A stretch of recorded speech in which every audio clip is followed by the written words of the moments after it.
The question is what happened under that tent, and whatever happened, if young Austin Metcalf put his hands on young Carmelo Anthony, did the defense, did the violence that responded to that, was it above what it should have been? Was it adequate? That's the question. Was it in self-defense? Was it a vicious intent to take his life? That's what the jurors are asked to decide. Let's also get into some of the closing arguments. Attorney Mike Howard, this is for the defense, because the defense went first during closing. Oh, okay. Let's go to Alex Boyer. Alex, when I spoke to you during the noon show, you said that you saw prayer circles. It looks like things are certainly different now as we are watching what's unfolding behind you. Just describe the mood. What is going on? It seems like there's a lot of tension. Yeah, absolutely. I'm going to step out of the way so that you can actually get a better view for what we are seeing here right now. We're about 20 feet away from the other camera angle that you guys have been seeing at this moment. Can you guys hear me in the studio? Can you guys hear me back at the studio? Okay, so I'm standing about 20 feet back from where that other camera angle is, where you've been seeing some of these live pictures. So we're kind of standing behind the crowd. I can tell you that there are barricades that are lined up right at the end of this driveway that has been closed off the entire time this trial has been in session, to try to minimize the amount of people who are driving through and accessing this area that leads into the front of the courthouse. I can tell you that just within the past few seconds, I've noticed some of the crowd disperse a little bit. I can tell you that it appears that we have a heightened police presence that has shown up within the past few seconds.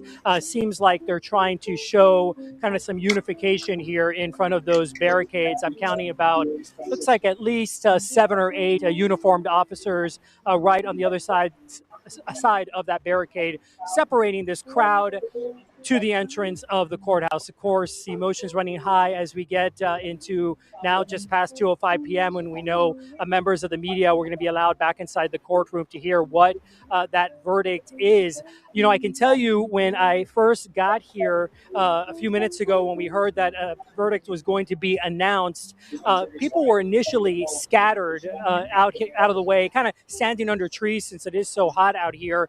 When they heard that there was a verdict that had been reached, that's when you started to see people, some of them running towards the front here to kind of get a spot as close as they can. And then they began chanting, many of them talking about justice for Karmelo. I'm going to throw it back to you in the studio. Your coverage, by the way, has been simply outstanding. You and Lori Brown have done great work since the very beginning of this. And now we're coming to this heightened emotional culmination, at least to the guilt or innocence phase of this trial. Then the punishment phase, the sentencing phase, will begin immediately. Yes, we were expecting that at 2:05, and it looks like the jury has reached a verdict and it's going to be announced. So we're going to bring you the details as soon as we find out what they have reached. But I think we should probably reset, if you're just joining us right now, as to what is going on right now. The jury started deliberating at 10:52 this morning. And at 2:05, they have now reached a verdict. We were waiting for that verdict to be announced. 2:07 right now. These things sometimes take some time. And things have certainly escalated outside of the Collin County Courthouse. You can see law enforcement out there trying to, keep everything calm, trying to get people away, it looks like, from the steps of the courthouse. But tensions are rising. At one point, we saw 2 people very close to each other exchanging some words, and we could hear yelling.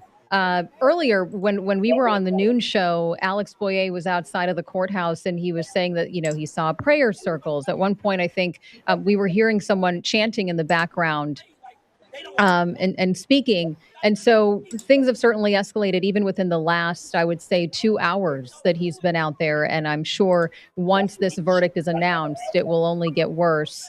But this, as you mentioned, Sean, this doesn't really help the situation here, right? The verdict is the verdict. Right. It doesn't. And it could lead to even people having conflict with police out there and getting arrested out there because of their emotions.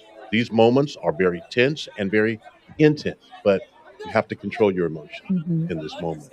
And so we have to watch that, as well as is watch what's happening in the courtroom. It's going to be coming down. If the jurors are back in, it could very well be that they're being polled individually, asking if the verdict is theirs and theirs alone.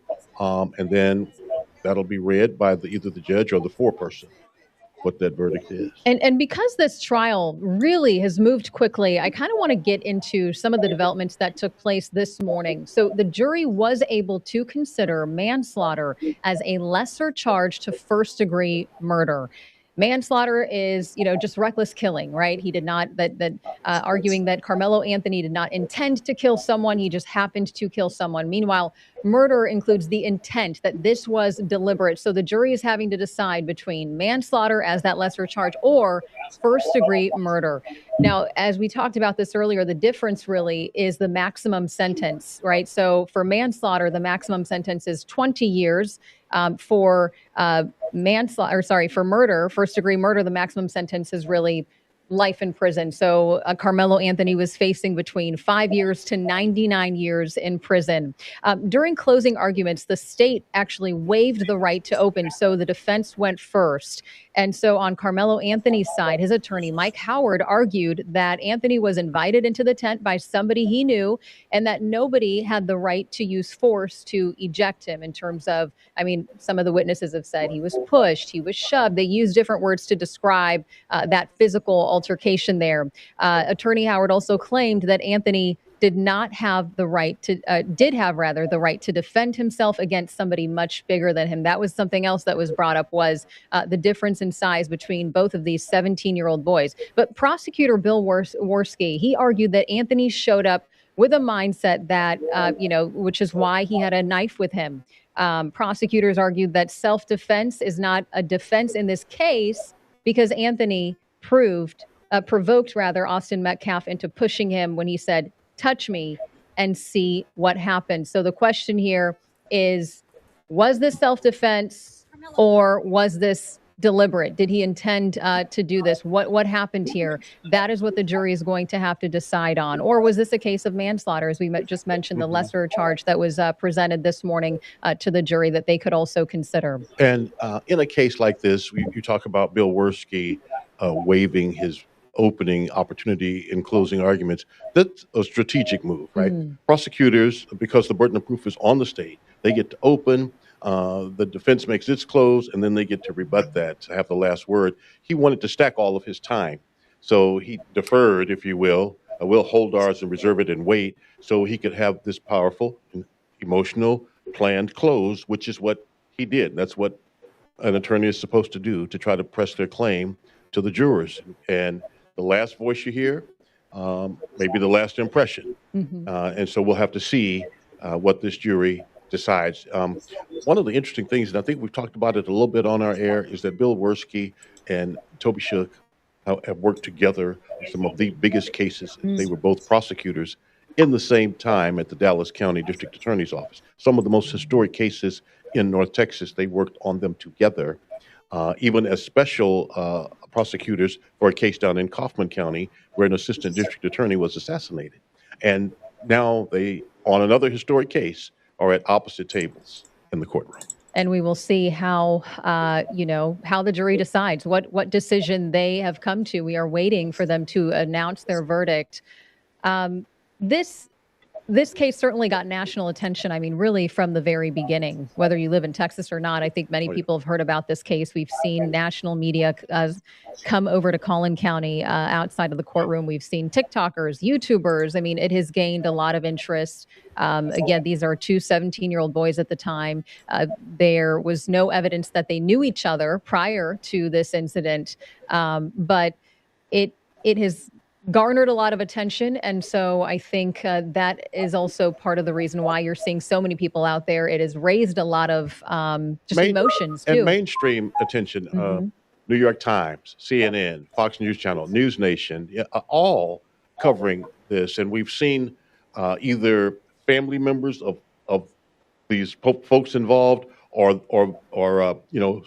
those who are speaking for them all across TV in the weeks leading up to this trial. Now, even though Judge imposed a gag order on those immediately involved, there have been those outside voices, those surrogate voices that have been speaking for both sides along the way. So with the sheriff's deputies there now, the Collin County Sheriff's deputies, things have quieted down somewhat. They were there and kind of Intense. allowing people to have their voice, but they've kind of stepped up their presence as we're now getting closer to learning what that verdict is today. Something that was interesting to me during this trial is, and this seemed to have shocked some people too, is we did not hear from Austin Metcalf's twin brother. He did not testify during this trial. We also didn't hear from Karmelo Anthony either about this. And I think that was probably strategic too, in terms of not having them testify. Well, first, since you mentioned Karmelo Anthony first, let's talk about that first. You cannot hold it against me if I don't testify in my own defense, even if my defense is self-defense. If my attorneys feel like we have proven our point, we have proven our position without your testimony, because remember, anytime you take the stand, you open yourself up to cross-examination. And a skilled attorney, no matter how innocent you may be, a skilled attorney can press his claim through you. As for Austin Metcalf's twin, I don't know that they felt like they needed to bring that emotional wound to the surface to press their claim and prove their point to jurors. Through video, through tearful testimony of many of their 21 witnesses, I think folks relived that moment. We heard about how they were trying to do the chest compressions, and we heard all of that. I think they felt we don't need to bring him back through that and let him live through that moment. Remember, the family members, as the medical examiner talked, as some of that testimony went forth, the family members of Metcalf left the courtroom. So no need to put him through that trauma in front of the jury. I think they felt they were okay without that. And I think the defense felt the same thing, that they were okay without Karmelo Anthony taking the stand. And for people who are watching and maybe wondering too, the prosecution called 21 witnesses. Initially, I believe 35 witnesses were expected, and the defense called a handful of witnesses. I think I've heard from different legal experts that the defense really doesn't even have to call witnesses in this case. All of this falls on the prosecution side in terms of trying to prove that he is guilty. So that is why, if you think, oh, there's a disparity, why were there 21 witnesses on one side and a handful of witnesses on the other side? That is probably why you see a higher number on the prosecutor side. Well, sometimes less is better. Okay, we believe the jurors are back in the courtroom, according to the families are in the courtroom. Okay, the judge is not yet on the bench. The families are now back in the courtroom. And, time is very flexible. There's something in Texas called legal time, lawyer time. And whatever it is, it's not what's on the clock on the wall. So this is a big moment. Right? And this is going to be a moment for these jurors. They've been brought into this. It's a supercharged case. Maybe they hadn't reached conclusions, and we hope that they were honest in voir dire, that they had not come to any conclusions about this case. Certainly they heard about it to some extent.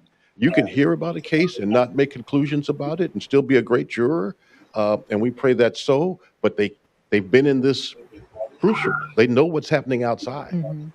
They know the pressure on this.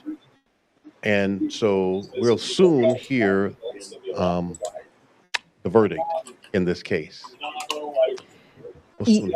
Yes, we should. As we've talked about this, this has gotten national attention, which is why so many people have come out to protest, on whichever side that they're on, to whether it's to defend Austin Metcalf or Karmelo Anthony. And so it looks like things have certainly calmed down. That was not the case when we got on about 20 minutes ago or so. So I guess that's good news there that things are starting to calm down.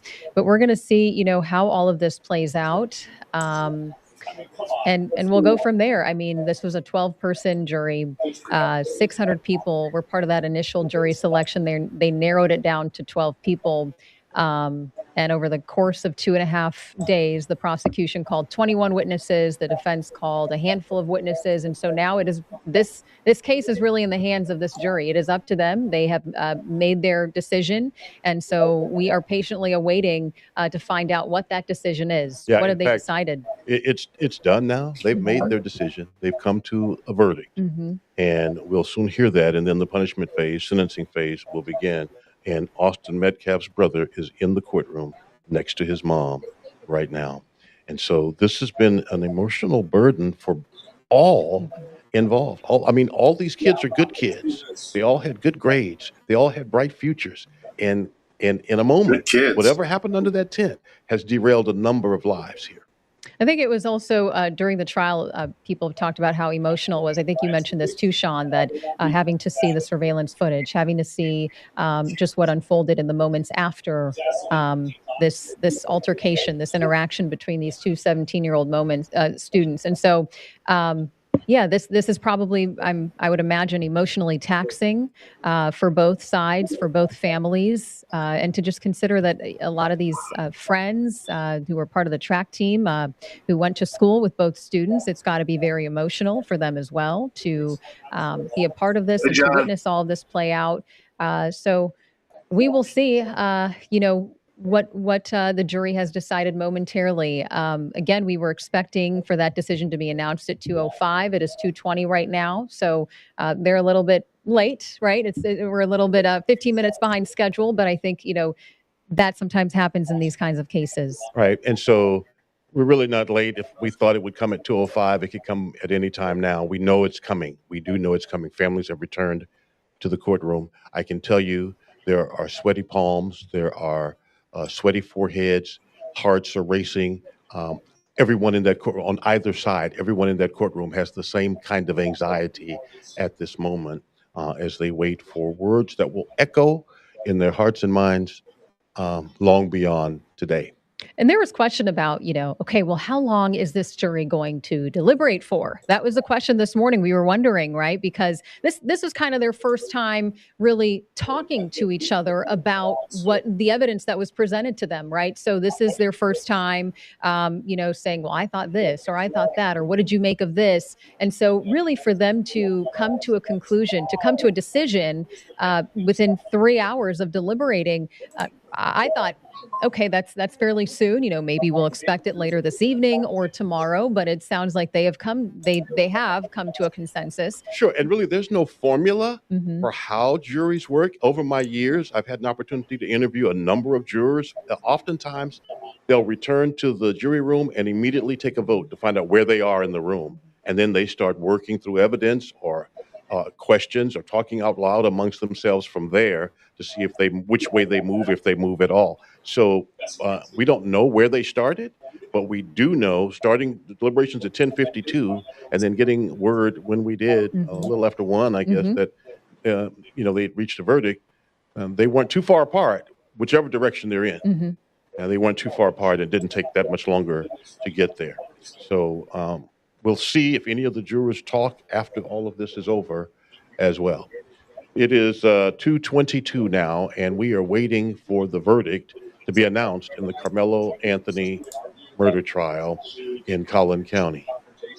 That's right. The jury was able to consider manslaughter as a lesser charge. Initially, Karmelo Anthony was facing a first-degree murder charge. So now is this manslaughter or is this first degree? Manslaughter implies that this was just a reckless killing that kind of, in that spur of the moment, in fear maybe of his safety, he felt that he was in danger and he decided to defend himself. That is what the defense is arguing. Murder includes the intent. Was this intentional? Did he mean to do this? There were some people who asked the question of why did he bring a knife to a track meet? And there were some more details that were brought out about that knife. So let me interject this. Lori Brown is in the courtroom and she is able to send out messages. And she is saying to us now that the attorneys are talking to the family members. And she believes that the attorneys are preparing the family members of the victims' families, the defendants' families, not to react to whatever that verdict might be. Judges don't like emotional outbursts in the courtroom, and it's important that families try and contain themselves. That's not easy. It's not easy, but that's probably what's happening now. And she says Karmelo Anthony, she believes, has his head down. She can't see his face. He's looking down. You might imagine, again, as I mentioned, sweaty palms, heart is racing, breath is short, because lives are in the Well, it's a heart-pounding moment and kind of in limbo, waiting to find out what the verdict is. It looks like we have someone joining us on Zoom, Russell Wilson.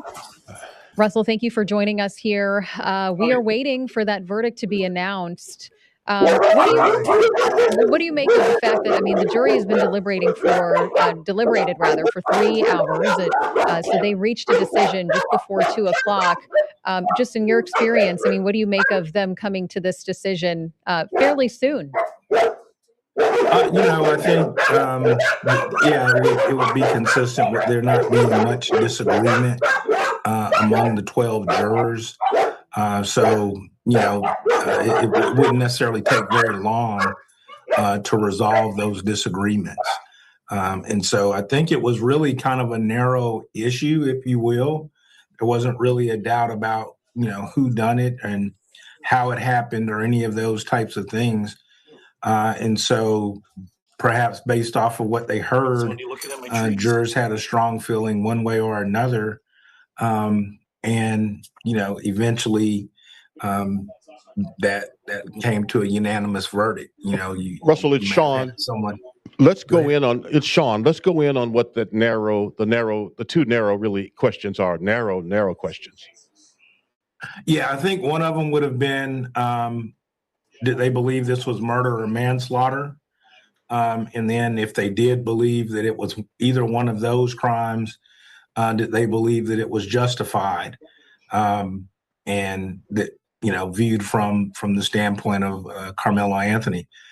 And, they had throughout the trial extensive testimony regarding really an incident that took place, very quickly in a matter of seconds. And so when they're sitting there as jurors, even though they're not deliberating, they themselves are forming at least individual opinions regarding the evidence. And so the first time that you actually deliberate as a whole is in jury deliberations. But when you're sitting there through a trial and you hear testimony, it has to cause you to form an opinion or some thought one way or another. And so you're trying to keep your mind open as to things.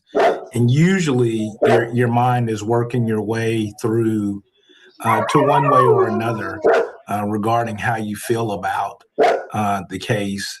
And the judge provides the law, and the law then either, affirms what your thoughts are. And so I think that was probably what was happening here. Again, in the scope of issues that cases could have, even though this is a, nationally watched case, the issues are kind of narrow. Right. And you've talked to many of your jurors, both as a prosecutor and defense attorney. Do you find they retire to that jury room and, Russell, they kind of do a straw poll to see where they are on guilt or innocence, and then they start really deliberating and look at facts or evidence or revisit testimony from that point forward, if need be? Right. Yeah, I think usually the first thing they do is select a four-person, and then they usually talk about that. They maybe spend time going back over the jury instructions again, which wouldn't take very long. And then if you take a straw poll or a vote and you see where people are at on issues, and then you may ask a person why they felt this way or that way. And then if their recollection of events is different, or the reason that they feel one way or another is different, somebody may point out something in the law or something in the evidence that might cause the person to view it a different way. And that's kind of how deliberations proceed. And there's usually a few folks that we would characterize as followers, meaning that they, based off of their disposition, are more likely to follow a person who's firm in their belief. And so that usually, is how deliberations proceed. There's a person or persons that are firm, and then other individuals have to either be as equally firm for the verdict not to be reached, or they have to be open to a discussion. And over the course of that discussion, the firmer the person's belief is, then the more likely the verdict is going to go that person's way. Okay, so we understand now that the jurors are being brought in, and we don't have a lot of time to go into more about the minds of jurors, but you want both firm and followers on any jury. Right. Absolutely, absolutely. Um, I guess before we go to that, I mean, we're waiting to find my out goodness. what the decision is. Let's talk a little bit about this trial in terms of we did get more insight in terms of why Carmelo Anthony was under the tent, that he had a friend, that it was raining, he went for cover. But the defense never explained why he brought this pocket knife. It was just a small knife, 3.5 inches, why he brought it to the track meet. Do you think that in terms of on the defense's side, was that a missed opportunity in terms of not explaining why he had that with him? Is that something that they should have gotten into, or is this a case of less is more? Guys, hush. I mean, I think they ultimately decided that less was more.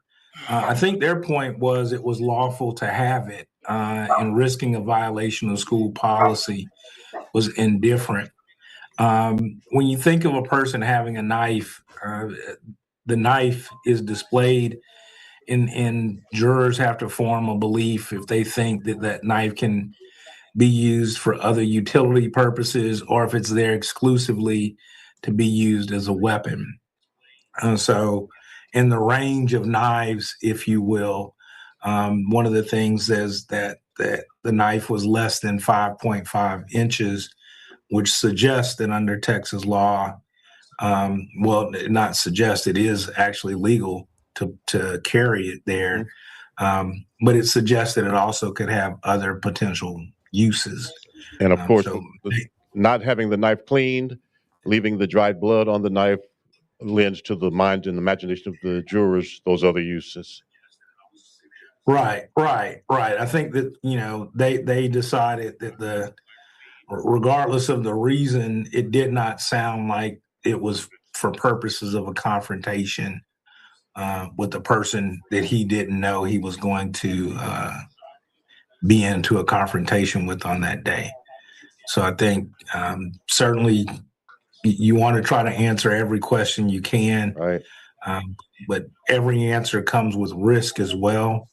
If Karmelo had testified, he certainly could have been cross-examined, and it might have been an opportunity for the state to go back through in a different way the events as they unfolded from his seat. So I think they weighed that out and decided against it. Lori Brown is telling us now that Judge Roach is on the bench and said that we are now on the record to bring in the jury, warning those in the courtroom any outburst, a person will be held in contempt. Defense attorney Mike Howard standing with his arms on Karmelo Anthony, and they are standing now, waiting for the jury to enter the jury box with the verdict. So at any moment, we will hear what that verdict is. Again, if you are just joining us right now, the jury started deliberating at 10:52 this morning. They reached a decision a little before 2.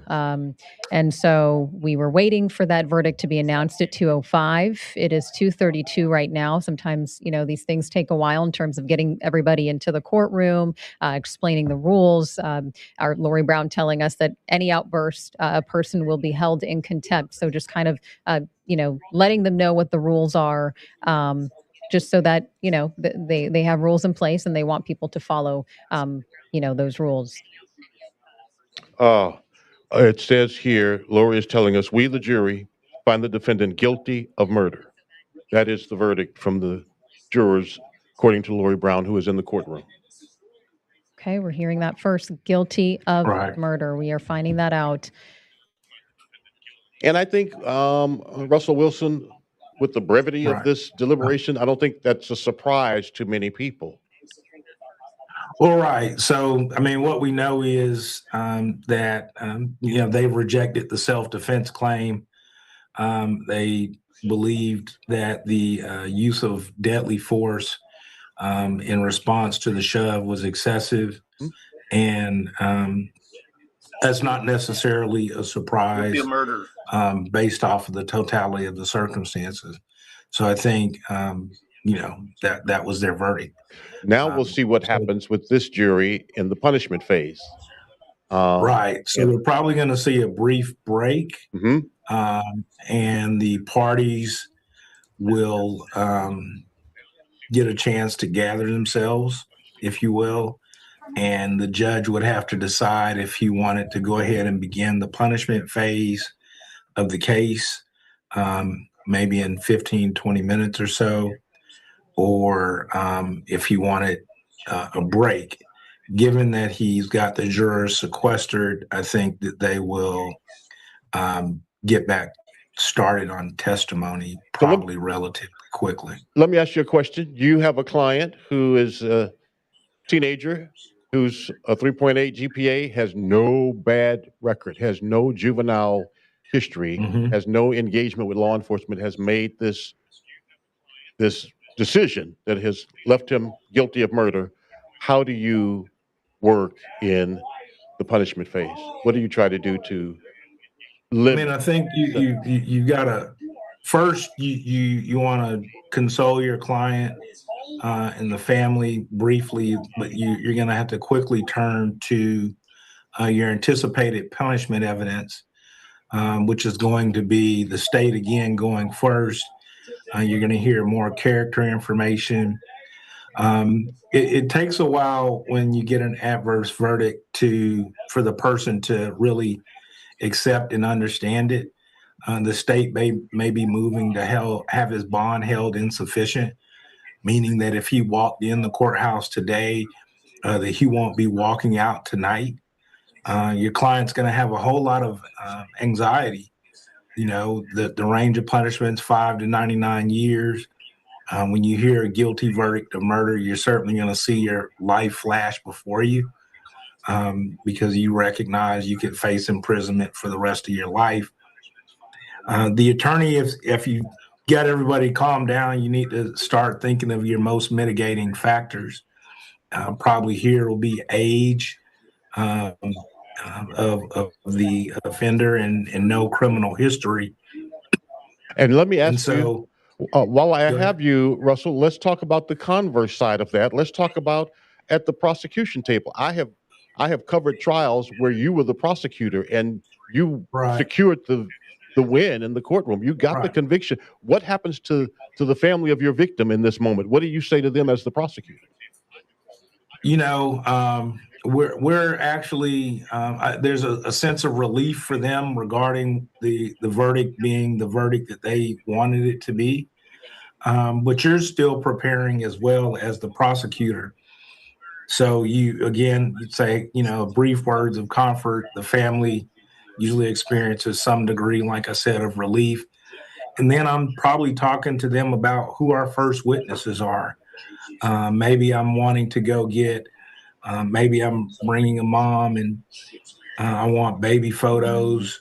I want the graduation that was missed. I want the life to be expanded and explained and for people to understand just what the loss was. Maybe his twin brother now, huh? Maybe the twin brother. I'm lining up people to emphasize the impact of the death. And, you know, both of these young men, I think, had no known criminal history or things like that. There's no drugs involved. They're both in high school athletics. So both sides will be talking about the promise of the individual. And the state will, of course, be saying, you know, our chance to come into our promise is gone. Right. And, you know, the defense will be saying, you know, that, you know, the gravity of what was done is, you know, struck now in a different way. Yes. And they'll be getting, you know, Karmelo's parents ready as well, I think, to testify. I just want. Sorry, go ahead. Go ahead. No, that's it. I was going to say, so you're likely to hear, you know, the gut wrenching impact of death from the viewpoint of the victim and the viewpoint of the defendant. And, you know, you'll see a family. I don't know if they'll ask for a specific range or a specific number of punishment, but that's what I think is you're going to see unfold, and that's what we see unfold in punishment hearings on murder cases all the time. How about the jurors now, too? I want to stay with what's going to happen in that courtroom because this is where we are now. Right. Some of the jurors, it will depend. Some of the testimony was emotional. In very, very emotional cases, the jurors themselves still aren't going to be free to talk with anybody or anything like that. So I think they would need to remain relatively composed, and they have to still address what the punishment is. And there will be, perhaps broader disagreement on how you punish this crime. Mm-hmm. So if you've got a universal agreement on, and then you have laws, when it comes to how you set punishment, the jury instructions are very broad. It just basically says you can consider the person's background and nature, but what makes a person say a life sentence versus what makes a person say a lower number, and how firmly they feel about any of these things. The jury instructions and punishment will advise jurors that it's an aggravated offense, meaning that any sentence that's imposed, that he would not be eligible for parole until at least one half of that sentence is served. Correct. And so jurors sometimes, although they'll instruct it not to, may say, if we impose a 20-year sentence, then he could not get out until 10 years. And you may have the prosecution, saying, that Austin would have lived until, into his 70s. And that's what we've lost. And so you're going to have those arguments shaped, I think, real time. And a lot of jurors will often say that it's more difficult to decide the correct punishment in a case. And these are tougher areas for the lawyers as well. There's not it's very low chance that a case gets reversed because the number is wrong, if you will. So you can't, if 20 can be right, 5 can be right, and 55 can be right. Mm-hmm. It's really all up to the jury. And so, the defense needs to attempt to put pressure on the jury, if you will, regarding the gravity of that. And the same with the state. Right, you wouldn't expect the state to suggest 10 or 20 years. No, absolutely not. I don't think that they would suggest that. I think that they would suggest much more significant punishment numbers. Mm-hmm. This kind of gets into what we would see in the way of what we're going to hear in punishment. So without knowing what evidence they intend to put on, if it's just what I would call the emotional impact evidence, but they could get into, there may have been some scientific testing done, more information about Karmelo, maybe more about his background, in that, maybe more questions, more answers as to what would have happened in his life that would have caused him to appear with a knife at the track meet this day. See some of the so those are all possibilities. We're just getting an update from Lori Brown in real time. She is saying that the jury has left for a break. The sentencing phase is going to start next. So if anybody leaves the courtroom, they will not be allowed back inside. Russell Wilson, thank you so much for your insight. We do want to see what is going on outside of the Collin County Courthouse. So our Alex Boyer has been out there since this morning. So Alex, if you can hear me, just explain what you're seeing, what you're hearing, what is going on around you now that the verdict has been announced. Sure, Eden. And Sean, I have to say, I was really surprised to hear the kind of lack of verbal reaction, or kind of loud reaction when people here in the crowd learned that Karmelo Anthony was found guilty of murder. There was a crowd gathered in the front, as you had seen a short time ago and have been seen from our different camera angles, kind of gathered listening for those first words. They heard the guilty verdict. Many kind of moaned. And then the crowd has been like you're seeing it now. It's been interesting to watch from where I'm standing. I have not been able to follow the crowd as closely as some of our photographers. I can tell you that my colleague Amelia Jones is also kind of with the crowd, so she'll have more of that perspective as well. But the crowd has been very... Came in, the things that we were talking about. I think some of that is trying to be mitigating. I don't think that the defense truly believed that there was ever a true self-defense claim here and that this is what they had to try on behalf of the client. But given the facts and circumstances here, I think putting this forth in the way to show this level of remorse, to show that he was upset and crying after the fact, I think that was part of the sentencing phase of this case. I also think the fact that Karmelo Anthony himself did not testify was very interesting given the defense in this case. And that's not something that we've talked about today. And I think that that's a very, very significant portion of the jury making this decision on murder. I think had he testified, manslaughter may have played into it a little bit more because he would have been able to say, I felt in fear. I felt like they were coming at me. It was a split decision. And looking back at the video, I don't see what maybe I thought was happening at the time. And I think maybe those things may have played into a less serious conviction here. But the fact that he didn't testify, I don't think the jurors had any other evidence that they could hang their hat on. And we'll see if in the sentencing phase we hear more about that. But I really do think that the defense played into the fact that if he was convicted, these were certain pieces of information they needed to put out in front of this jury. So maybe the sentencing would not be as significant as it could be. From closing arguments that we'll unpack here. Speaking, or if we know if this is one of the attorneys, if anybody, okay, this is not one of the attorneys. Waiting to see if anything pops off outside the courthouse. Paul, let's talk a little bit about what Donna touched on here. Karmelo Anthony did not testify in his own. Attorneys now second guess that decision. Well,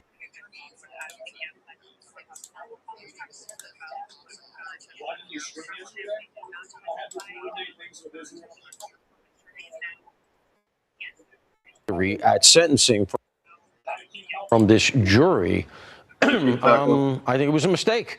The way this went, and in light of the tenor of the defense witnesses, who, as I said earlier, some of whom were reportedly black. There's no cameras in the courtroom, but that said, reportedly black testimony from black witnesses, excuse me, and testimony on the defense side, wherein at least one of them started crying.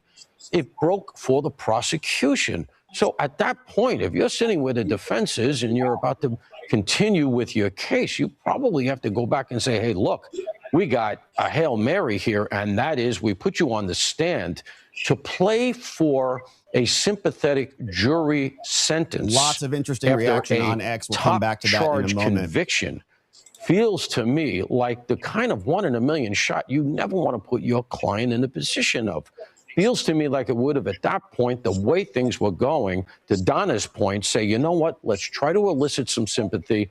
Karmelo, TV apparently get up melting there down and do your best. The only thing I can think of is that they felt like, for some reason, there are some facts that we have not heard that the prosecution may have been able to draw out of Karmelo that they felt would have even further hurt their case. Things like why he went to the tent, why he had the knife.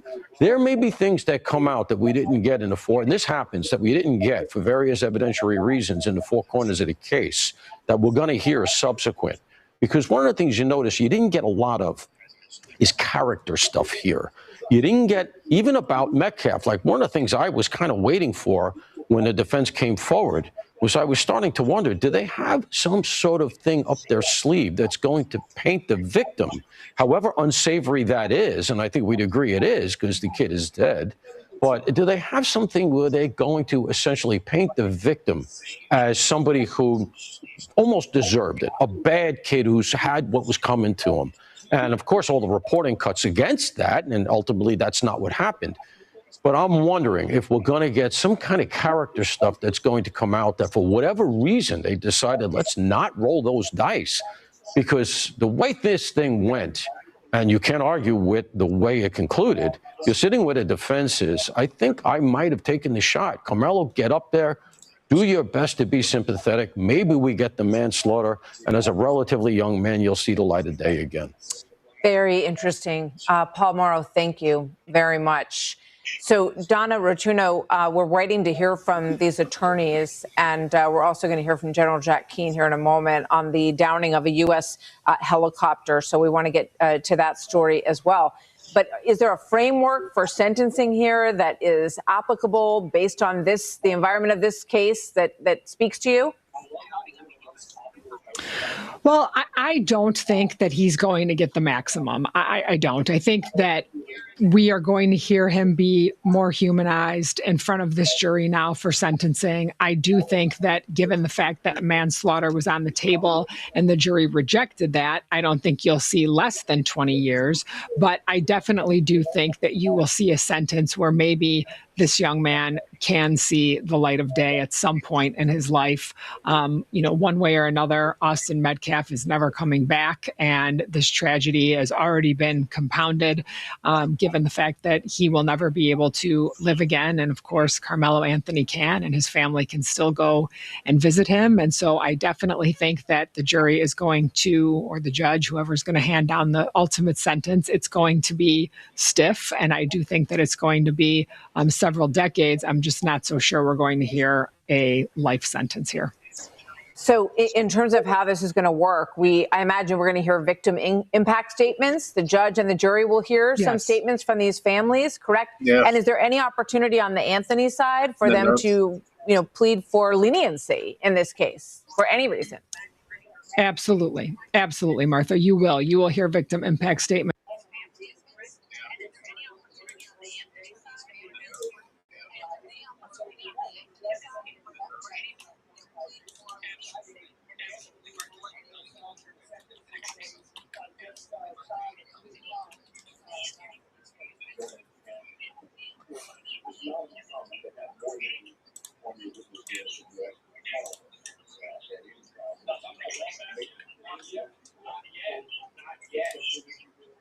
This conviction, and he will be taken into custody, as we heard earlier. So they will talk about what it means to not have him at home, the siblings that he may have, and how it affects their lives, and how he, although alive, will be missing from their family for a long period of time as well. And so they will talk about that impact. They will talk about things in his life that are different from this, because remember, this is a 4-minute aspect of his life. And so we're going to hear about the other 17 plus years that he's lived and the things that he has done and the impact on his family. And so again, there are no winners here. So no matter what happens, this is a tragedy. Indeed, it is. Indeed. Thank you very much, Donna Rotuno. As we wait for the sentencing phase and to get more information on how that's going to work, Donna, thank you very much. So also breaking right now, President Trump saying that the United States, quote, must respond after Iran shot down an Apache Army helicopter over the Strait of Hormuz, posting on Truth Social, quote, the Iranians shot down.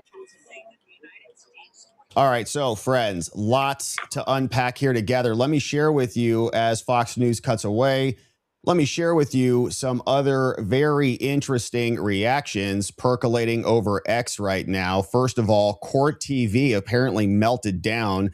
Johnny MAGA captured this one, and we just jumped in here live, so let me fix some of this right here and get this situated for our lower thirds. But here was what Court TV just said in reaction to this. Apparently very unhappy about the verdict, courtesy of Johnny MAGA, clipped just moments ago. I mean, I'm questioning the jury. I asked them, how did you reach your verdict? How did you reach it so quickly? What happened? It was a 4-inch knife. He used it one time. He was pushed. I'm not saying that it was right, but what are you doing? How did you get this verdict? I'd want to know. My whole identity as a defense attorney would be in question, right? I'm questioning my identity right now, and I have nothing to do with this case. How could you come back like that? I would be enraged. I'm enraged right now. This is very upsetting. And then on top of it, to compound it, this dumb judge didn't allow cameras in the courtroom. What was your wisdom? What were you thinking? How you put on a robe? Are you that much of an imbecile that you will let cameras in the courtroom in a case like this? This is not a rape case. This is something different.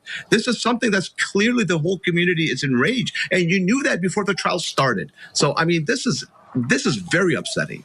You can see the reaction. I mean, Who was that guy? So he used the knife and he only used it once. So it's only murder if you stab somebody like 15 times. 2 or 3 times, it's just a couple stabs.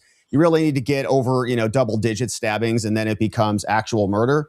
The hell kind of legal analysis is that? I'm questioning the jury. There ain't nothing else to talk about. When has a white boy been before an all-black jury? Tell us, media. Tell us, white folks. When has a white boy been before an all-black jury? Never. Why does the race matter? The race matters because you think that they're going to give him racial preference because he's black. I think that honestly, the fact that this is even a conversation calls into question, why do we even have jury trials in the beginning? Really, like, this is insane. He asked, is he okay? After he stabbed him in the chest with a knife. So, you know what? That's a good point. Is he okay? Are you good, bro? Are you good?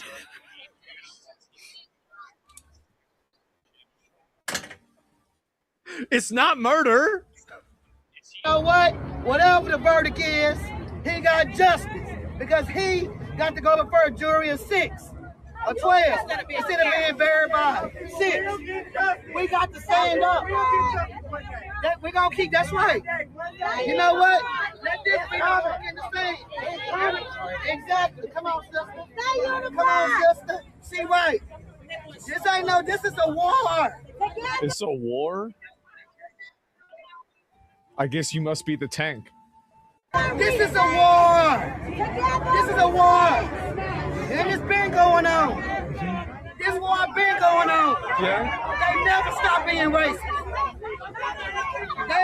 I wish we had a system. Like, Trump needs to do this. Like, if you could pitch in and like kick in an extra like $5 or $10 on your taxes, and it would collectively pay for like plane tickets, like one-way plane tickets for all these people back to wherever they want to go. Like, whatever country you came from, you get to go back for free. We're gonna fly you there for free. Like, I would put in at least $50. I'd be paying to just ship them out real quick. I'd accept that tax increase. Yeah, exactly right. Oh my God, bro! Like, the most generous streamer I know. You have to revoke their citizenship. Yeah, you'd have to renounce it if you wanna get the ride back. Majority found teenager Karmelo guilty of murder. Damn, bro! Like, this is just really. It's just beautiful. Say his name, Karmelo. Karmelo! When do we want justice? When do we want it? Now! Karmelo! Say his name! Karmelo! Jesus Christ! It's so transparent that it's just race. It's actually crazy. Like, you couldn't even have like a Boondocks skit about this. Like, you couldn't even have like a South Park or something like that. Like, it's just. But it's real life. Like, it is. It's just straight up. Like, I don't even understand this. How many years did he get? We're waiting to see. We're waiting to see how many years he got. I'm gonna look at it for maybe like a couple more minutes, then we got to look at some other topics, right? But so weird. The minorities are the most racist. Yeah.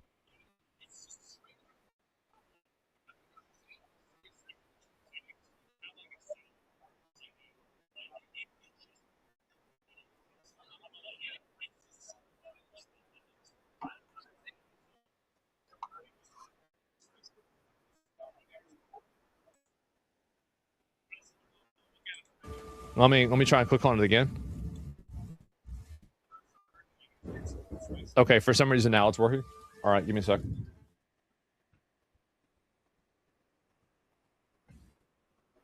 These people going berserk. Berserk. Jesus Christ. Okay.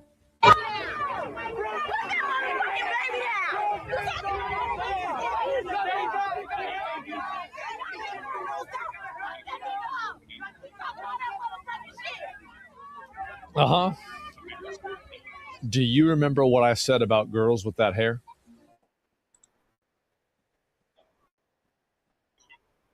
Not once have I been wrong.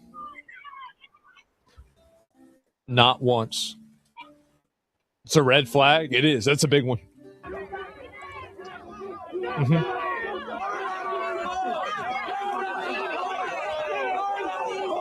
Jesus. This is at the courthouse right now.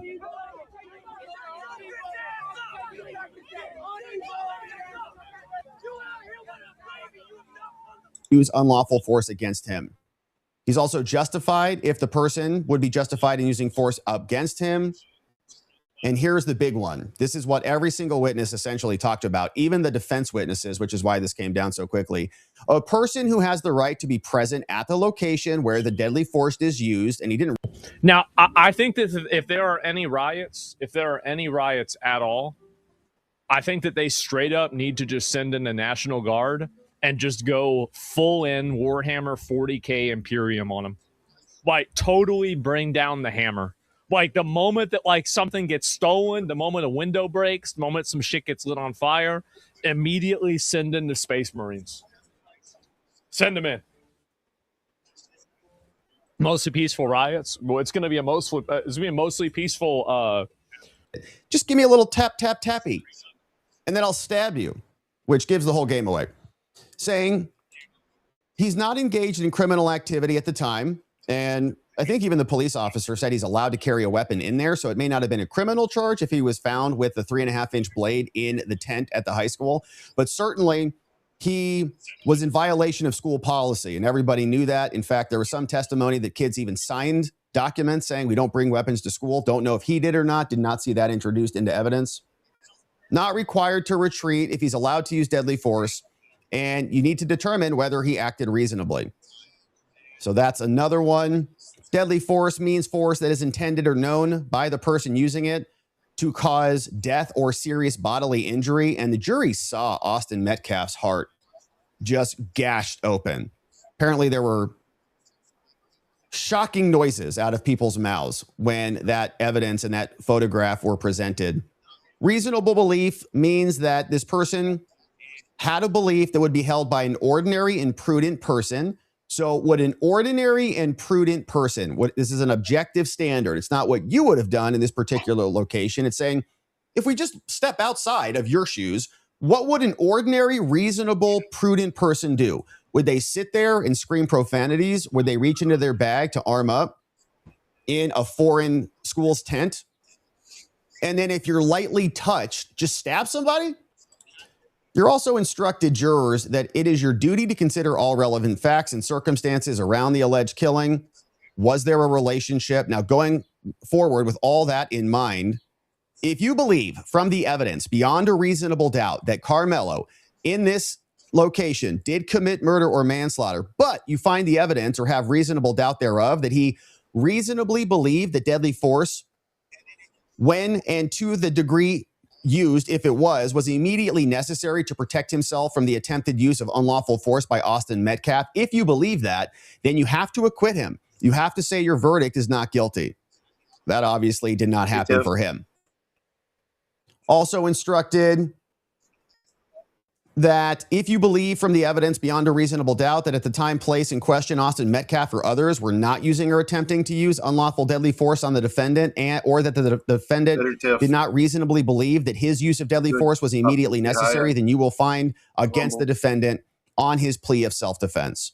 So in all of this, you must not consider any failure of Karmelo to retreat that might be shown by the evidence if you find both that the defendant did not provoke, so Karmelo did not provoke and Karmelo was not engaged in criminal activity. If you do not find both 1 and 2, you may consider any failure to retreat that might be shown as not relevant to the self-defense analysis. So the rest of it, evidentiary instructions, concluding instructions, you were charged that it is only from the witness stand that the jury is permitted to receive evidence. Don't look outside. Don't discuss any of this with anybody else. You are the exclusive judges here of this entire case. After you have retired to consider your verdict, you're under the charge of the bailiff. Come to your conclusion, signed by the judge. There's the verdict sheet, and we'll ultimately see if we get anything else from them in terms of photographs of the documents. So closing arguments went the following way. The defense came out and he said, all right, Mike Howard, the defense lawyer, he proceeded with his closing statements. He said, you know, Austin Metcalf, ladies and gentlemen of the jury, had no legal right to use force to eject Karmelo from the high school tent. He explained that Metcalf had the right to ask him to leave, but had no legal right to put his hands on Karmelo, noting that Karmelo was in a public place. He said, ladies and gentlemen, you know, defendants are innocent. He sits before you innocent today. The government wants this case to be about, you know, Mello could have just left. He could have. A reasonable and prudent person would have done that. Sure, he could have. I'm sure he wishes he did. Definitely now. Victim is not is always lost in the noise.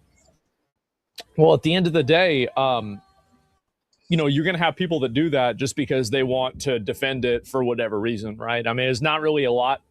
I mean, it's literally just racial tribalism. That's literally it, just straight up tribalism. Like, that's it. There's no like extra information about it. There's nothing else that's going on. Like, this is it. Life in prison. Send this disgusting thug to prison for life. Nobody's winning this case. One kid dead. The other one's going to spend his life rest in prison. This is a good start. The next step is capital punishment.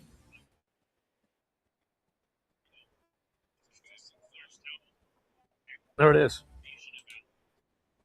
I think that's what you got to do. He made the choice. He did. And do it. Absolutely. And when if he gets death penalty? Well, it's all right. You got again, even if you don't get it over, you at least have to have it happen, right? And that way it's like it's part of the conversation.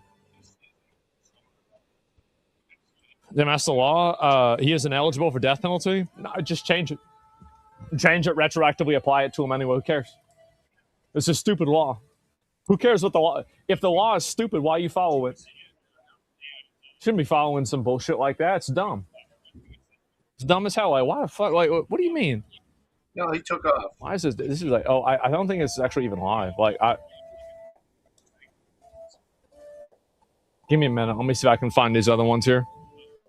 And we are going to look at the beheading thing. Don't worry about it. We're going to get to it. I'm just kind of waiting. And, you know, we're going through a bunch of other things. And isn't a rule in Texas if 3 people witness a murder, you go straight to the chair? Oh, I'm not even sure. At 17, you joined the military. Government thinks 17, you're an adult. Yeah, exactly right. You talk about Dragon's Dogma DLC yet? Nah, I haven't. Like, I'm a busy guy. I got a lot going on today. I do. We're just waiting to see what's going to happen here. Let me look at these other ones. When will we know the punishment? Probably sometime today. Like, I'm just kind of waiting to know when that's going to be. Plan Pewee 2. Youngest person executed is a 14-year-old African-American. Yeah, I mean, like, so if we kill people that are 14, like, 17, that's like 3 years older, right? In my opinion, I don't think that we should have a age limit. I don't. I think that's stupid. Because having the age limit is just simply it's emotional. It's emotional. Like, it's not logical, right? I mean, like, if somebody is a psycho and they're a killer at, like, 15, like, obviously you should kill them. Like, duh, of course. Like, why would you not do that just because they're young? Like, that's stupid. Like, if they're killing people and they're hurting people, then, like, obviously you should do that. Like, it can take hours. Don't wait for hours, please. You don't have time. I know I don't have time. I'm just talking about it just a little bit. You're the laziest person in America? Thank you. I'll read a few more comments. Yeah, if he was found guilty of murder, I just got the article. I know that. It magically goes away at 18. It treated as an adult in 17 in Texas. Well, it's 17, like age of consent in Texas is 17, right? I'm in Texas. I know that. So, like, I don't even understand why that's even a rule. It should be 17, if anything. Did you see Wuthering Waves hit #1 on Steam yesterday? No, I didn't see that. Harvest their organs first. That's the only thing that's bad about a firing squad is you wouldn't be able to get their organs. I don't know. Like, it's like, in a way, I would say that it's probably a bad thing if we are able to get people's organs that we kill, because then it creates like an incentive structure around killing people. I would say you probably shouldn't do that. The same with euthanizing people. Like if somebody wants to opt in to kill themselves, I think it's fine, but I don't think you should be able to take their organs, right? Because like if you do, then it creates a profit incentive for, like these different, organizations to get people to kill themselves, right? And so it could be problematic. Yeah, it could be problematic. It causes it's a bad system. Make an organ farm? Yeah, exactly, right? Valid point. I already thought, like, you guys think about this, killing people and taking their organs. Think about how many hours I've spent thinking about this. Probably days. So I've already thought all this out already. Like this is one of the things I already considered, substantially, like very, very in depth. You're wrong. The organ harvest is a good alternative to capital punishment. I mean, I don't know. Like, I think like that's not even really what I'm saying, to be honest. But anyway, so yeah, I mean, I'll read a few of the posts and everything about this.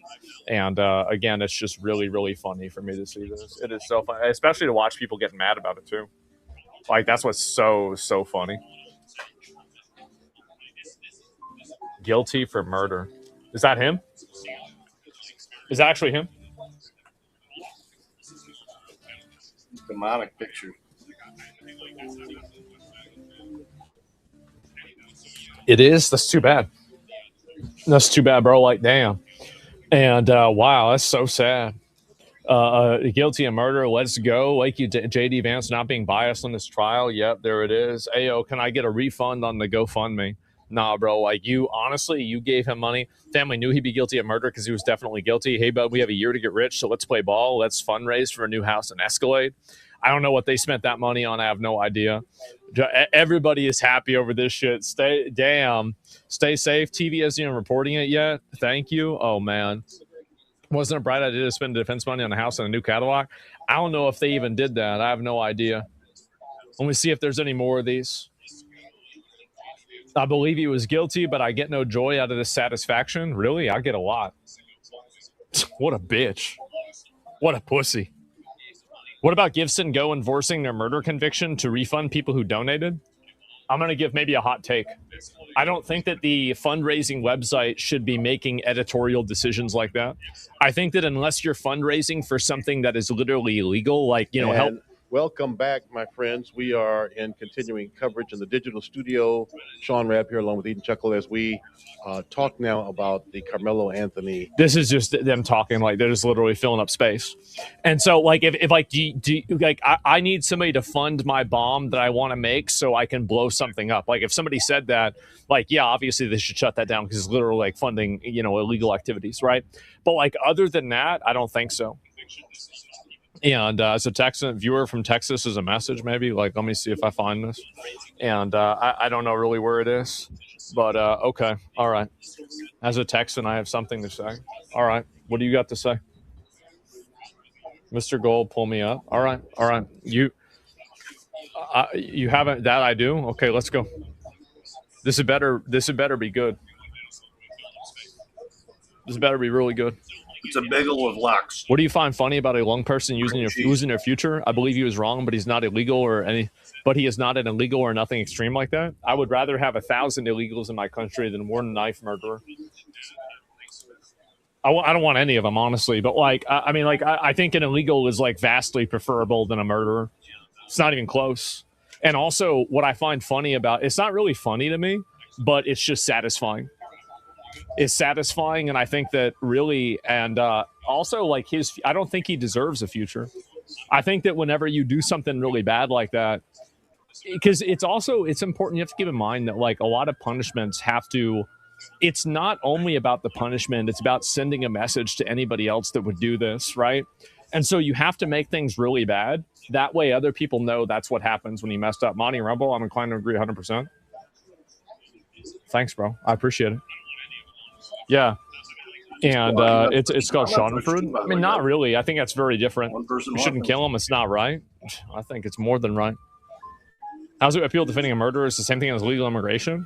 I think that person could just be trolling, right? I mean, that could be it too.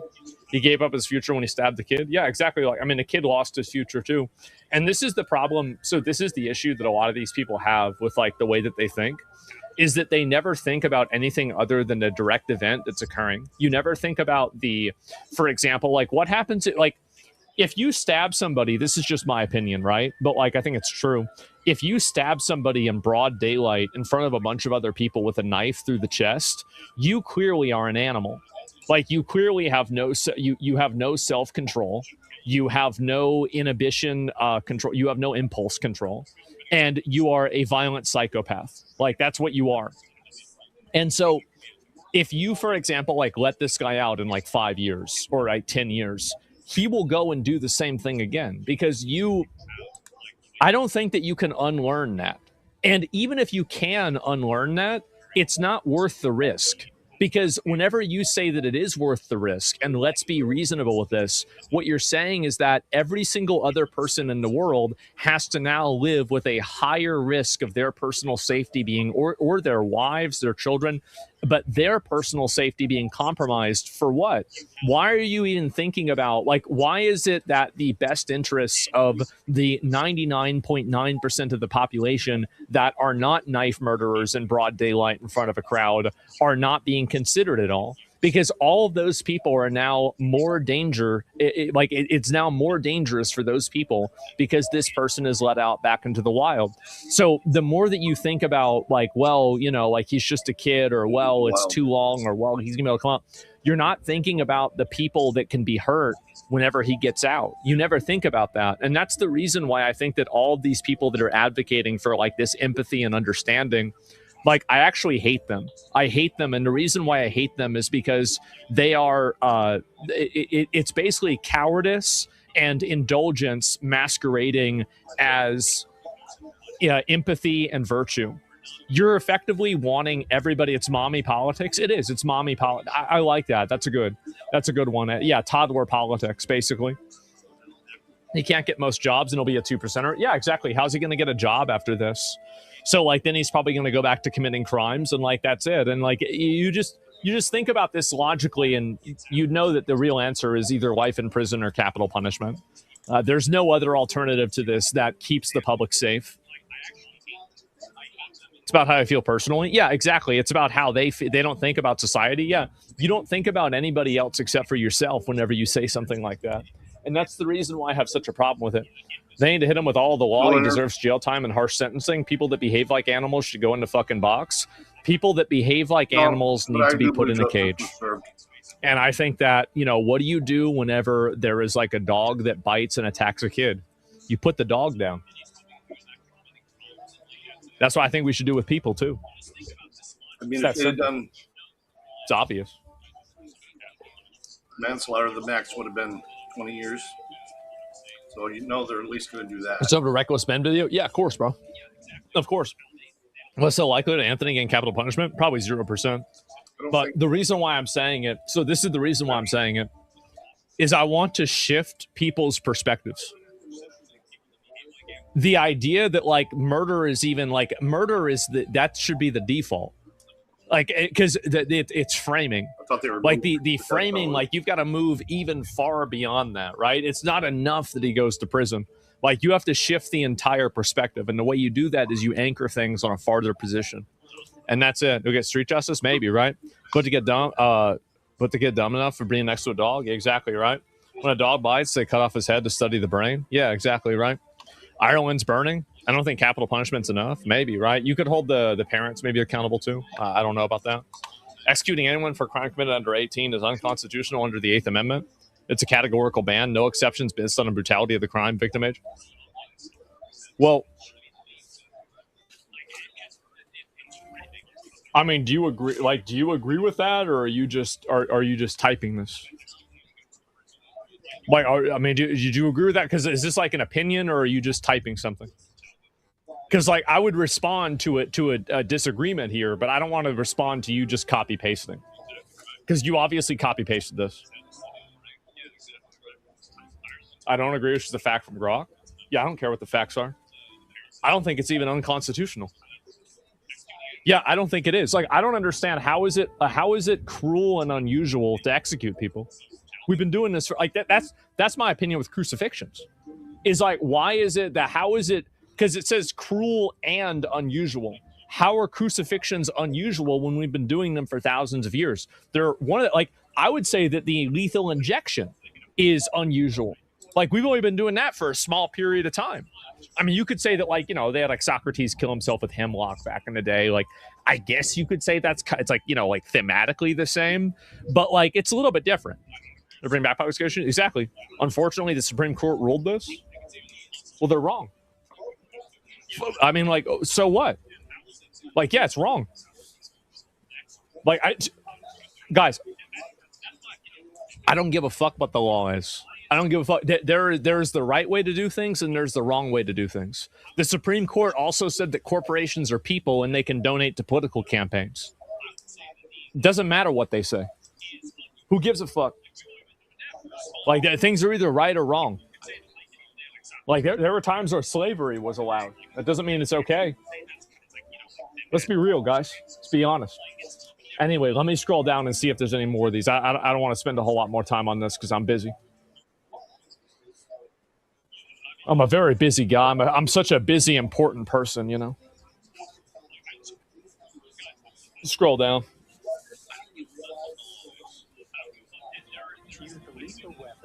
And without any provocation, it takes a lot to knock that down to a misdemeanor. So as someone who's been a criminal defense attorney his whole life, I would not welcome this news this fast.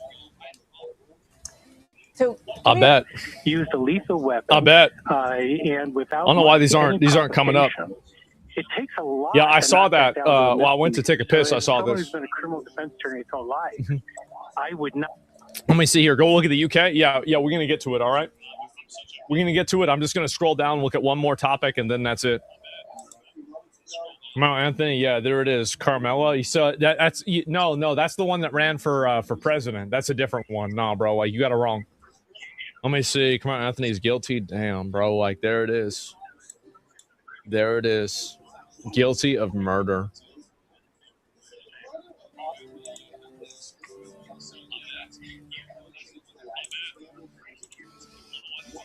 Oh, man. I am so glad. Let me go back. I'm going to look at these here, and then we got something else going on. And wasn't saying now we have a bunch of these. This happened to be a warlock. I am, absolutely. And short boyfriend, tall girlfriend. Nobody actually likes this as the tall girl, I can confirm. This is a bait. That's a bait response to get people to say, I want this for like some kind of other reason, right? I mean, let's be honest. I'm like 6'3", right? There's not a lot of girls taller than me, so I can't really relate. And anyway, I would argue that putting a person in a box isolated for 50 years, like they do in Supermax prison, where even the person's eyes are permanently damaged, never seeing more than 10 feet distance for years, I feel like that's cruel and unusual punishment. Yeah, I do agree with that too. I definitely do. That. And let me go and pull this up. Super Troopers.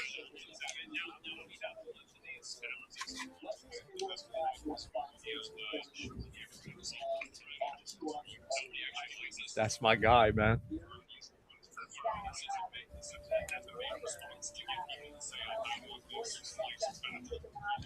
Man, that's it exactly, bro. Fucking exactly. Yep, there it is. Why is your ego so big today? It's really not. I'm actually in kind of a pretty good mood. I played video games all yesterday, and I didn't really like. I hate to tell you guys this, but like on days where I'm not live, I don't hardly even open Twitter. All I do is I just hang out with friends and I just play video games. That's literally it. I don't even think about any of this other shit, bro. Like, I don't watch streams. I don't really, like, maybe I'll watch a YouTube video on how to play a game. Like, that's it.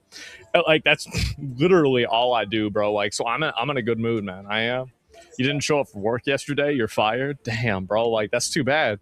And, yeah, how's POE going? Great. It's going amazing. I'm having a lot of fun. And black people defend murderers know how wrong they are because they're black. And then this person linked the picture of George Zimmerman. No, he not white. He's just not white, number one. And Kyle Rittenhouse is crying too. Yeah, exactly. Like he put, by the way, like it's too bad he didn't shoot more of them. More of those rioters, violent rioters. That's the way I think about it. George Zimmerman. Remember whenever CNN photoshopped his skin to be whiter than it was in order to try to push a race narrative? Remember that? That was cute. Let me pull this up. What is this? Oh, wait. They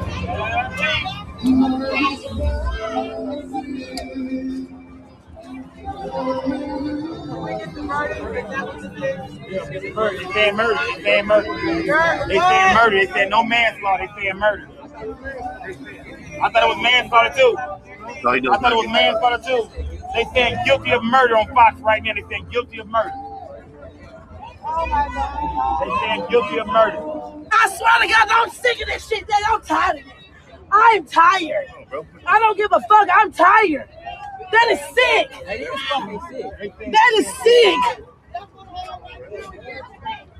That is sick. You went through the same shit. What do we do now? Don't murder? That this is a racist ass country. We're gonna tell them the truth. Who don't get stop that cool ass shit? Nobody want to hear about what we do to each other. We talking about what they doing to us.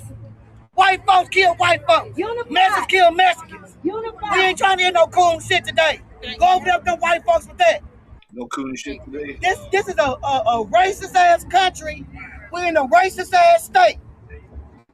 This is a racist ass court. There ain't nothing else to talk about. When there's a white boy been before an all-black jury? Tell us, media. Tell us, white folks. When there's a white boy been before an all-black jury? Never. How's it murder? Feel sorry for the criminal and the murderer more than the actual person who's not with us anymore. The actual victim, they don't care about. Everyone feels sorry for this little monster. I never felt comfortable around you niggas. That's why I got the hell away from y'all. Y'all think this is a game, like, oh, you're just saying this for likes and clicks. No, I'm not even near you niggas. My kids don't go to school with you niggas. This ain't for likes. This is for real. Like growing up, when my friends would come over, hey, my dad would check them at the door. Listen, man, you gotta take that do-rag off. This do-rag ain't allowed here. My dad didn't like do-rags. Because he watches the news. He see who's doing the killing. Take that do-rag off before you come over. And that's all. Like, and you know, when I was a kid, I didn't understand. I'm like, why is dad like this? What's going on with dad, Ma? Why is he tripping? Why is he embarrassing me? My mom sat me down and told me a story. Listen, your dad's seen a lot of things. What do you mean, Ma? What happened? You know, I never told you this, and don't tell your father I told you, but when we were young, you know, we used to party at your dad's house, you know, when we were 16, and his brother had just come home from the military. His brother was older, you know, your father looked up to him. He was kind of the protector of the home. Everybody loved him. He was just a great guy.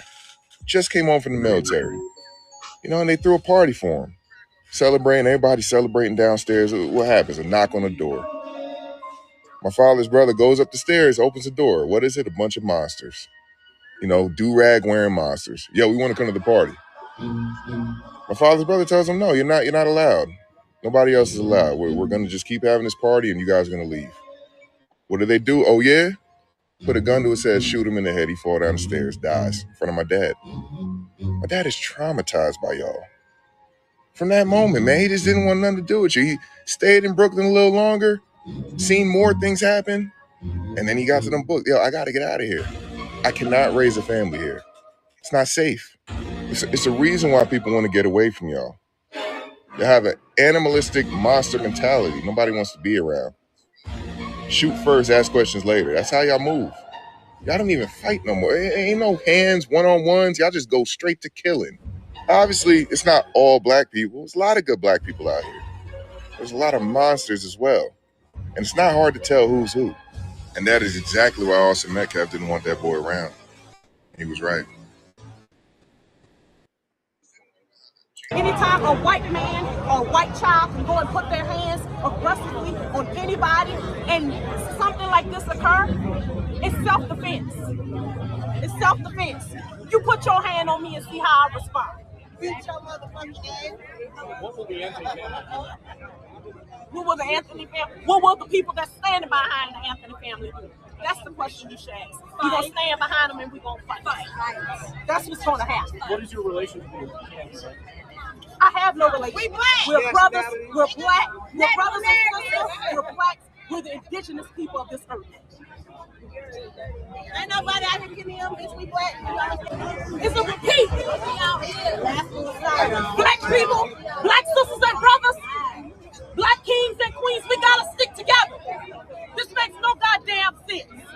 That young boy, he was defending his goddamn self. Donald Trump is a goddamn bully. Donald We Trump gotta is. stick together. He does a lot of big brother stuff around. He's always on my back. Even if I'm in the wrong, he'll always take my side no matter what. It's just really heartbreaking to see someone that cares for you that much and does everything even by your side. No matter.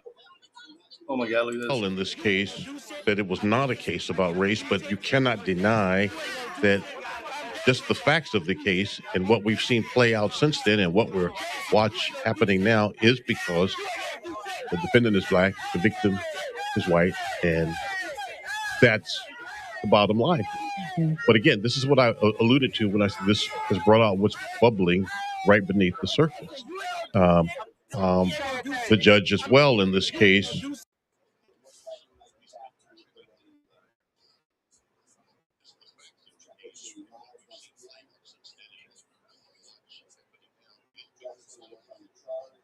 I asked him, how did you reach your verdict? How did you reach it so quickly?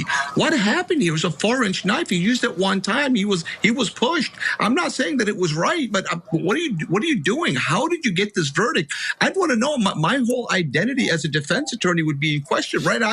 I'm questioning my identity right now, and I have nothing to do with this case. How could you come back like that? I would be enraged. I'm enraged right now. This is very upsetting. And then on top of it, to compound it, this dumb judge didn't allow cameras in the courtroom. What was your wisdom? What were you thinking? How you put on a robe? Are you that much of an imbecile that you won't let cameras in the courtroom in a case like this? This is not a rape case. This is something different.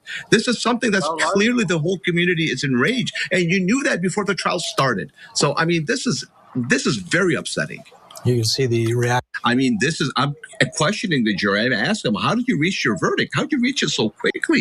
What happened here? It was a 4-inch knife. He used it one time. He was pushed. I'm not saying that it was right, but what are you doing? How did you get this verdict? I'd want to know. My whole identity as a defense attorney would be in question, right? I'm questioning my identity right now, and I have nothing to do with this case. Questioning your identity. Don't commit murder in cold blood in front of 15 witnesses and a bunch of security cameras and throw away the murder weapon and flee the scene of the crime. And when the cops catch you, you admit you did it. And then when it becomes convenient and your DEI attorneys get a hold of you, you blame it all on white people. We're exhausted. It doesn't work anymore. It's taken less than a week to get to closing arguments for the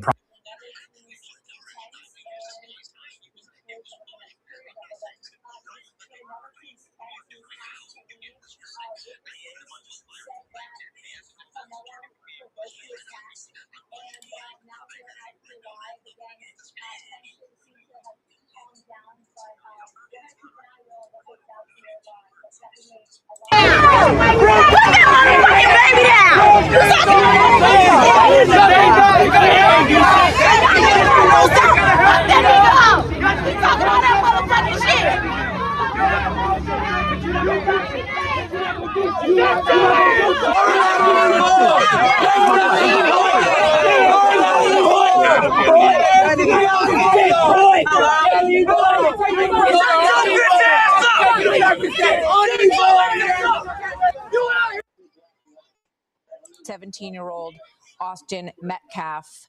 This case obviously has drawn national attention since it happened last year. Paul Morrow, your reaction?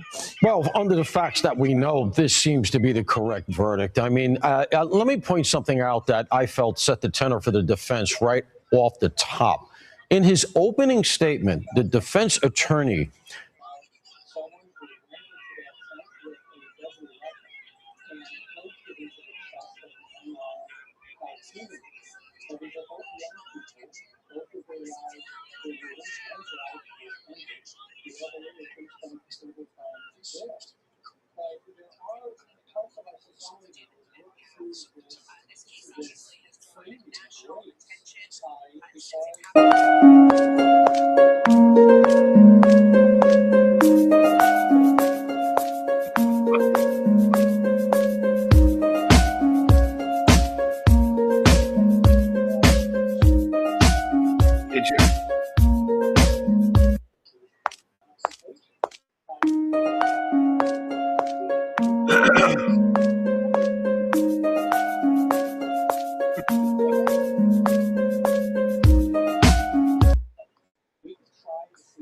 Yeah. You have to leave for the day.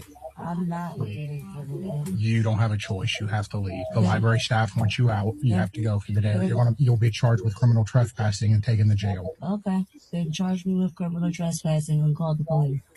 I am the police. Oh, you're not the police. Ma'am, you need to go.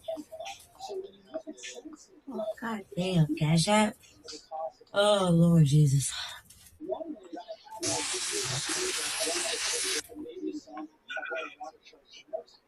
Ma'am, you need to go.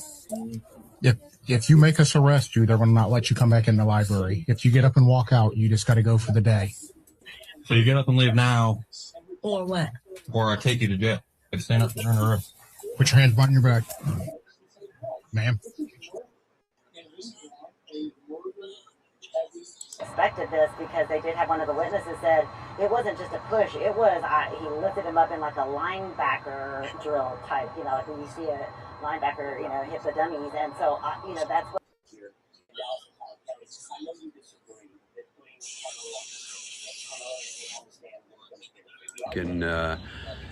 Metcalf brothers were freaking, wearing KKK robes and with swastikas on their forehead, shit like that. Yeah, definitely. It's all fucking believable. All of a sudden, this motherfucker's got epilepsy, and it could have triggered a fatal attack. So, him worried about having a fucking epilepsy attack. You know what? Epilepsy. I've seen people with epilepsy. So many have it. Their fits.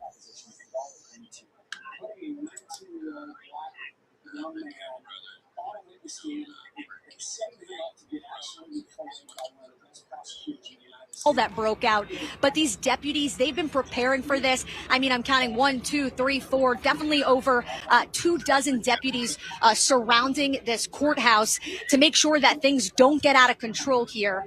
So that's really the mood out here. Anthony Austin Metcalf thing, or Metcalf, whatever his name is, put a hand on me that doesn't belong on me, and you probably will die. That's all that matters. And I mean, I'm saying this because there's no arguing or talking or, oh, I believe this, this, and that, and this, and that. Even the law, the courts, none of it means anything. That family. I made a mistake. I repented and I spit on the Metcalf family and I joined the right family, the nigger family. But they're not the nigger family. That's an honorable black man and an honorable black mother who have their children in the same household, unlike the Metcalf family. Austin Metcalf and his brother had been suspended the week before. That's why they didn't know Karmelo was under the tent. It wasn't Karmelo who had been suspended. It was Hunter and the Metcalf brothers who had been suspended. Why? They left track practice, according to the coach. Go over there. I grab him. I see. Let's go. Yeah, I understand. They done found the photo of the judge, Jet Metcalf, the dad, having a celebration at a Christmas party. Thanks to Sam's Secret Service, he came with the proof, but I want to say he was having trouble confirming it. So I did my own investigation. And I'm sure you did. I want to see what Nick Fuentes said.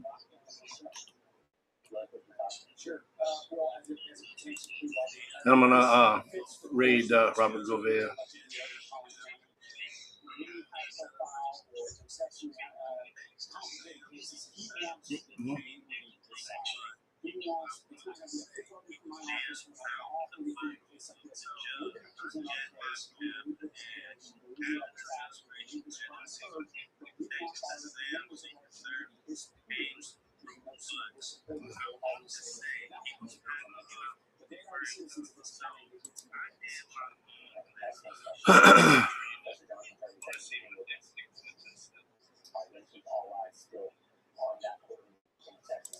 And said something that made millions of people genuinely angry.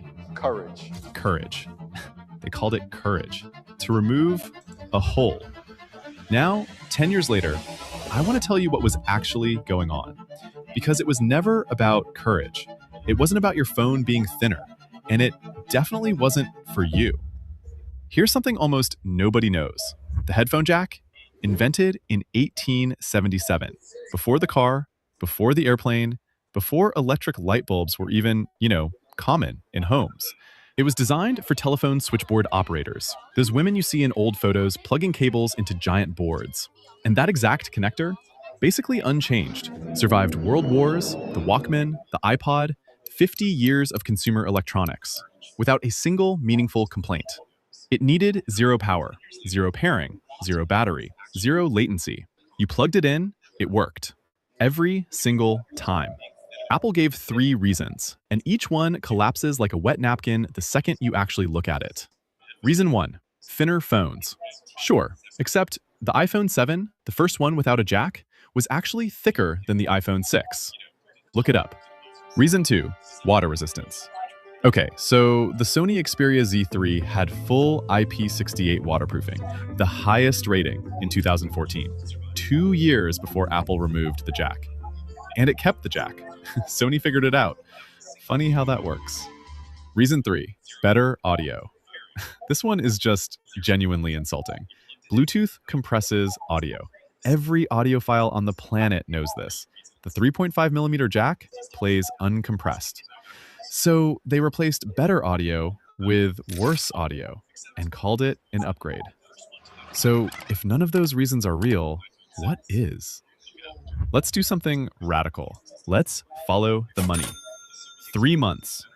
3 months after they removed the headphone jack, Apple launched AirPods, priced at $159. That timing isn't a coincidence. That's a business plan. AirPods went from zero to a $15 billion a year business. 15 billion. That's bigger than Spotify. That's bigger than Twitter was at its peak.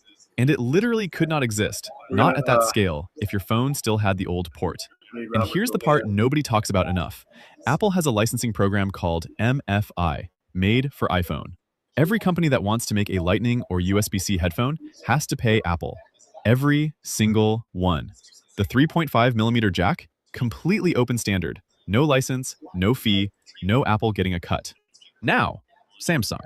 Oh, Samsung. They ran entire ad campaigns mocking Apple for this. There's a Samsung ad where their own employee tells iPhone users they need a dongle.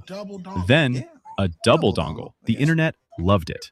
Samsung removed their headphone jack in 2019, quietly, with no press release, no explanation, no courage speech. They just did it. And then deleted those ads from their YouTube channel. Every major Android manufacturer followed within 2 years, almost like they all got the same memo. But here's the part that no tech review ever says out loud. This wasn't just about headphone revenue. This was about lock-in. Your AirPods work best. Auto connect, instant switch, battery shown on screen, only on Apple devices. If you ever want to leave iPhone, you're also leaving your headphones. Your earbuds are now a switching cost. They didn't remove a port. They added a subscription to your ears. One you didn't notice you were signing up for. They said it took courage to remove the headphone jack. And maybe they were right.